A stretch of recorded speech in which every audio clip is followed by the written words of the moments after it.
Next question number 26. 2 waves of intensity ratio 1:9. അങ്ങനെ പറഞ്ഞാൽ ഒന്നാമത്തെ ആള് I എന്ന് എടുത്താൽ രണ്ടാമത്തെ ആളെ 9I എന്ന് എടുക്കണം. റിസൾട്ടൻ്റ് ഇൻറ്റൻസിറ്റീസ് കാണണം. ഇഫ് വേവ്സ് ആർ ഇൻകൊഹിറൻ്റ് ആണെങ്കിൽ ഡയറക്റ്റ് ആഡ് ചെയ്യാണ് വേണ്ടത്. നമുക്കറിയാം ടോട്ടൽ ഇൻറ്റൻസിറ്റി കാണാൻ I1 + I2 ആണ് വേണ്ടത്.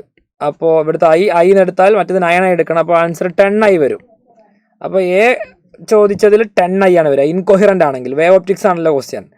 വേവ് ആർ കൊഹിറൻ്റ് ആണെങ്കിലോ, കൊഹിറൻ്റ് ആണെങ്കിൽ ഇക്വേഷൻ വരും എന്തുവാ, intensity resultant equation I1 + I2 + 2√I1 I2 cos φ.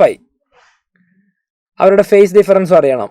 I1 I2 എത്രയാ, I1 I2 10I വരും പ്ലസ് 2√I1 × I2, അപ്പോൾ 9I² എന്ന് വരും ഇൻറ്റു cos 60 എത്രയാ, cos 60 sin 60 √3/2 cos 60, അപ്പോൾ 1/2 വരും. ആ 2 കട്ട് ചെയ്ത് പോകും. 10I + √9I², അപ്പോൾ അത് 3I എന്ന് വരും. ആൻസർ 13I എന്ന് വരും.